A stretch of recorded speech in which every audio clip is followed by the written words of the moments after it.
मृत्यु तक नहीं जाने देंगे। हमने आजादी का जो ख्वाब देखा है, हम नहीं जानते कि उसका अंजाम क्या होगा। अगर इस ख्वाब की कीमत मौत है तो हमें ये मौत कबूल है।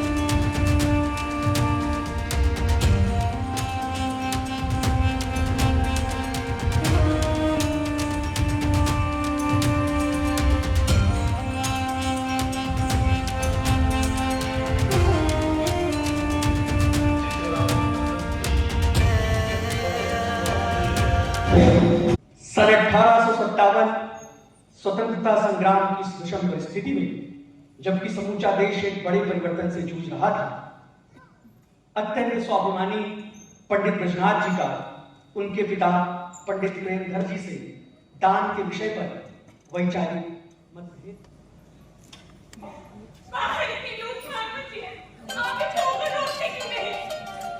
मैं ब्रजनाथ को घर से निकाल नहीं रहा हूँ। मैं शेर से इतना समझा रहा हूँ कि ब्राह्मण का दान लेना शास्त्र सम्मत है, इसमें कोई दोष नहीं। लेकिन पिताजी, मैं इस तरह से तो दान नहीं ले सकूंगा। दान नहीं लोगे तो क्या भूखे मरोगे? क्या कह रहे हैं आप? स्वीकार है पिताजी।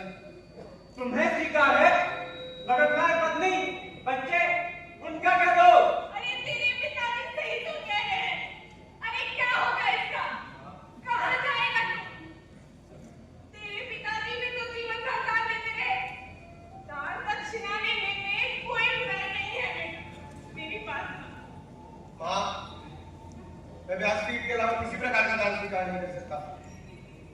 मुझे क्षमा कर दो। तुम तो दान लेने की बात पर इस तरह व्यवहार कर रहे हो जैसे कोई चोरी या डकैती की बात की गई हो। पिताजी, मैं अनुष्ठानों का अपना पारिश्रमिक तो ले सकता हूँ, लेकिन ब्राह्मण इसलिए दान लेता हूँ।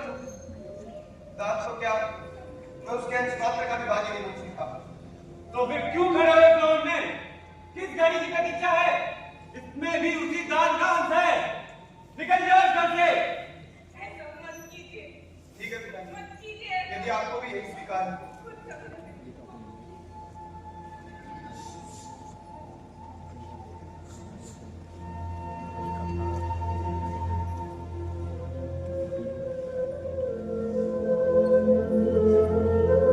तुझे जाना है, तू क्रोध में, तुझे जाना है तो जा, लेकिन इससे कहीं नहीं मिलेंगे। हाँ, अब मैं अपने बच्चों से नहीं हट सकता हूँ, और कहीं मैंने इसे अपने साथ चलने के लिए प्रतिबद्ध किया है, और यदि इसे किया है तो यह अभी भी आरोप से पूरी है। मुझे क्षमा करो माँ।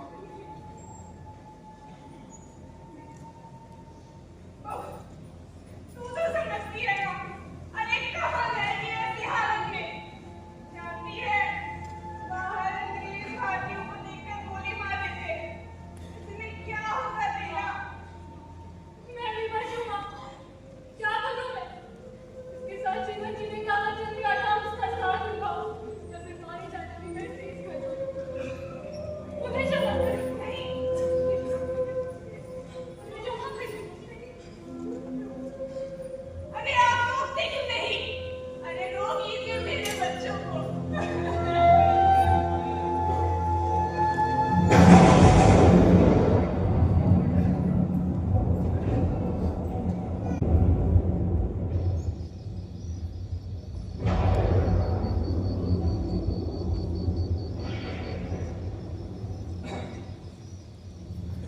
कहाँ रह गए? इतनी देर हो गई है, मुझे तो डर लगने लगा। अरे तुम जानते ही हो जजमानी का काम कैसा होता।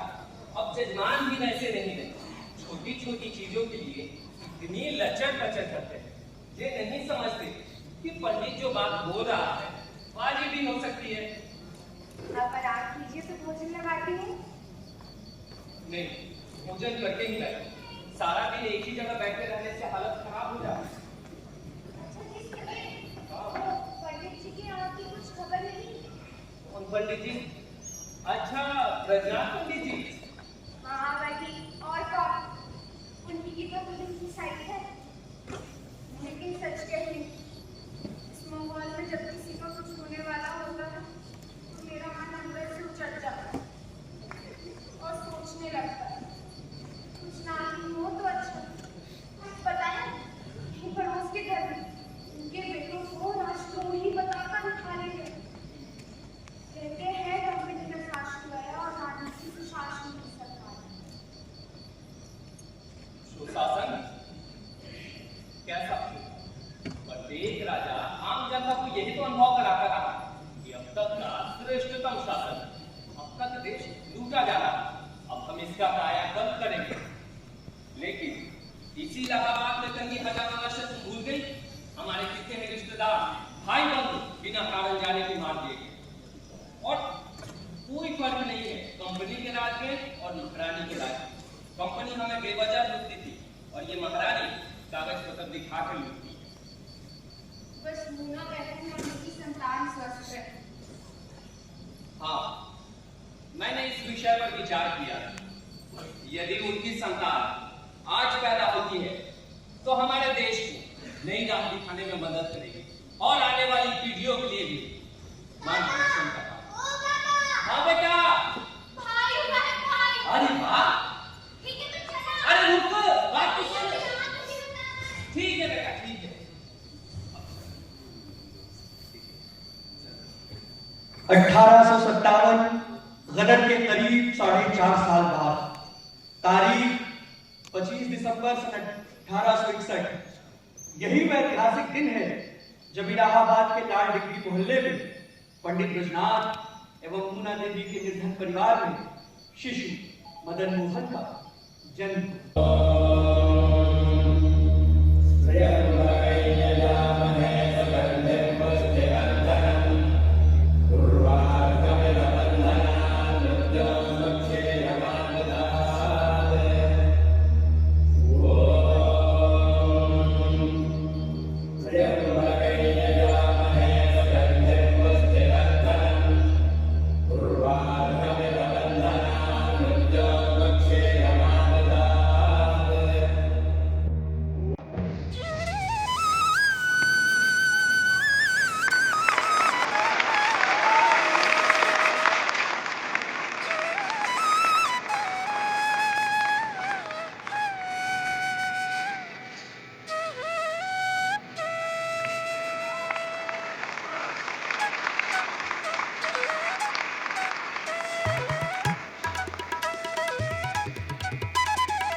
विलक्षण प्रतिभा का धनी, पिता से प्राप्त भगवत भक्ति एवं परिवार के विद्वतापूर्ण वातावरण में बालक धर्मानुरागी। प्रयाग के माघ मेले में बालक मदन की मधुर वाणी कुछ इस तरह प्रस्तुत होती है।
अरे पंडित जी हुआ क्या है बताइए ना। हुआ ये कि मदन आज गीता के श्लोकों का वाचन कर रहा था, तभी एक आचार्य आके भिड़ गए। भिड़ गए? तुमने किसी का अपमान तो नहीं किया? अरे नहीं, इसने तो बस उनके प्रश्नों का उत्तर दिया। वैसे कौन से आचार्य थे पंडित जी? गए होंगे कोई प्रतिभाशाली बालक को देख कर इच्छा होती थी। आए तो फिर तिरस्कार करने, लेकिन शांत होकर चले गए। ये तो सब आप जैसे गुरु परमात्माओं की कृपा है। वो सब तो ठीक है, किंतु मदन जितना प्रतिभाशाली और मेधावी है, हमें इसके आगे की शिक्षा का प्रबंध। यही तो हमारी भी चिंता का मूल विषय है कि इसके आगे की शिक्षा का क्या होगा। सही बात है पंडित जी, हमारी आर्थिक स्थिति के बारे में तो आपसे कुछ छिपा नहीं है। मान लीजिए हम पेट काट कर अपने बच्चों को पढ़ाएंगे, लेकिन अब पाठशाला है कहाँ मिली है? क्रिश्चियन मिशनरियों में तो मैं भेजूंगा नहीं। आपने सुना होगा एक नया गवर्नमेंट हाई स्कूल खुला है इलाहाबाद में, इसे आप वहां चलिए। लेकिन पंडित जी गोरों के स्कूल में तो जाकर ही अपनी धर्म, संस्कृति, भाषा, संस्कार सब भूल जाएगा। लेकिन भविष्य की शिक्षा के लिए उसे गुरु के स्कूल भेजना पड़ेगा ना। अब जमाना इतना बदल गया है कि धर्म करने काम से पेट थोड़ी पलेगा। देखिए अभी की तो दिक्कत नहीं है, रोज स्कूल के बाद मदन नई पाठशाला में आ जाया करेगा। ये तो बहुत सही बात की है आपने पंडित जी। मैं नहीं चाहता कि मदन आधुनिक जमाने की शिक्षा न ले, मगर एक और मैं अंग्रेजी और विज्ञान की शिक्षा लेता है, तो दूसरी ओर वो अपने धर्म और संस्कृति से भी जुड़ा रहे। हाँ, लेकिन ये कब तक संभव हो सकेगा? मैं भी चाहता हूँ कि मदन खूब आगे बढ़े, किंतु इलाहाबाद में उच्च शिक्षा के लिए कोई संस्थान ही नहीं है। काश पंडित जी भारत में एक ऐसा विश्वविद्यालय होता जो प्राचीन भी होता और नवीन भी, जिसकी व्यवस्था तो आधुनिक होती लेकिन आत्मा शुद्ध भारतीय है। आखिर का समय आ गया जब मदन मोहन ने अपनी उच्च शिक्षा के लिए इलाहाबाद के म्योर कॉलेज में प्रवेश किया। उन दिनों इलाहाबाद विश्वविद्यालय का निर्माण नहीं हुआ। जिस समय वे म्योर कॉलेज के छात्र हुआ करते थे, समूचा कॉलेज उनके बाद वैधव्य से चमकते थे।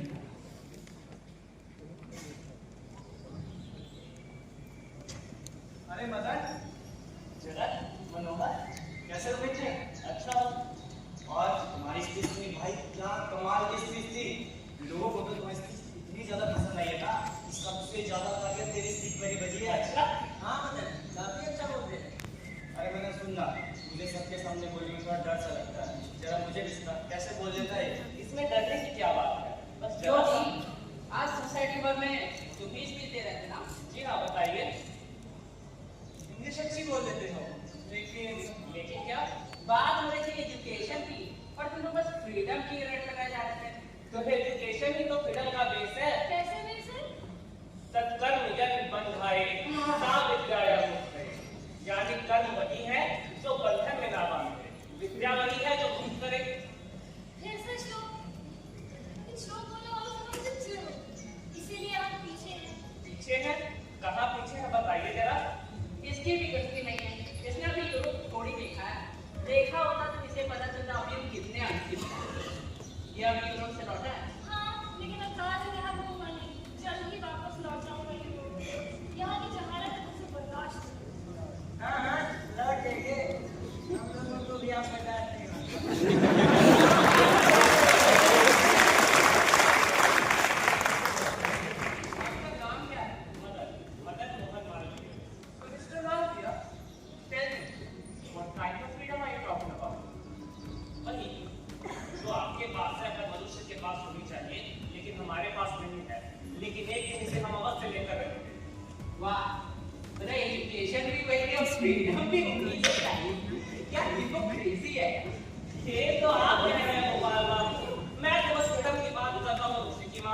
अरे शुक्र मनाइए कि इन सब की नजर भारत में पड़ी और आप यहाँ इलाहाबाद में बैठे-बैठे एजुकेट हो रहे हैं। नहीं तो पढ़े रहते, निपट, निरक्षर, इसी पुराने भारत में।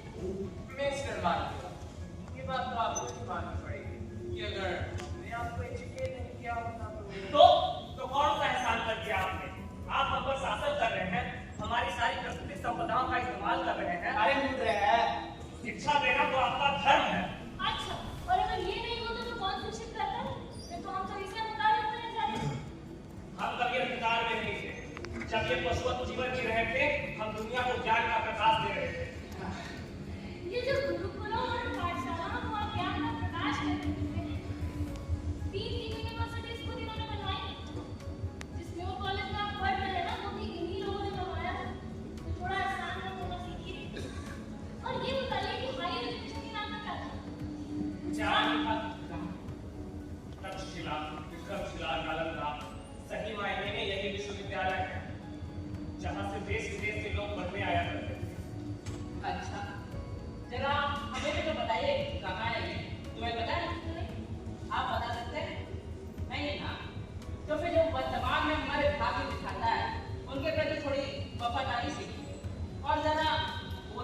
विश्वविद्यालय बनाना होगा।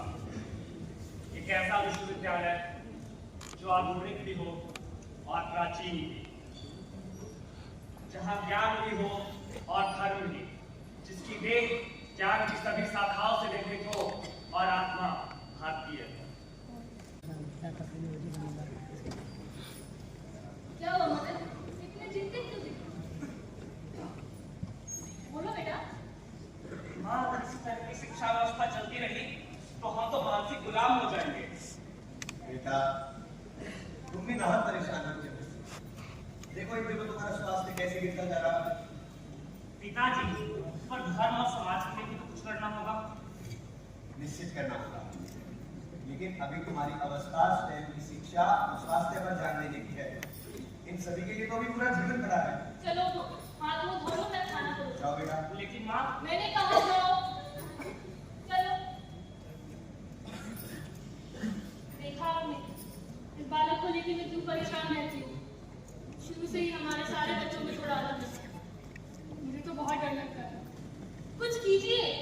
तुम भी व्यर्थ में परेशान होती हो, इसमें डरने वाली कोई बात नहीं है। आप हमेशा यही कहकर निश्चिंत हो जाते हैं। माँ नहीं है ना, कैसे समझेंगे? आप मदन गिरी नंदलाल जी वाले रिश्ते के बारे में क्यों नहीं विचार करेंगे? मिर्जापुर वाले हाँ, नंदलाल? मिर्जापुर वाले। गजाधर भाई कह रहे थे उन्होंने फिरकर प्रस्ताव दिया। उन्हें तो हमारा मदन बहुत पसंद है और बहुत प्रभावित भी है वो उससे, इसलिए पुनः प्रस्ताव भेज रहे हैं। क्या नाम है उनकी पुत्री का? कुंदन। गजाधर भाई कह रहे थे कि जैसी संपन्नता और सुख में पली है, वैसी ही सुंदर और सुशील कन्या है। उन्हें तो हमारा मदन बहुत पसंद है। बस आपकी स्थिति की कमी है। अरे भाई, उन्हें हमारा मदन पसंद है और तुम भी इस विवाह के लिए तैयार हो तो मैं क्यों वादा करूंगा। कर लिया जाए भाई विवाह।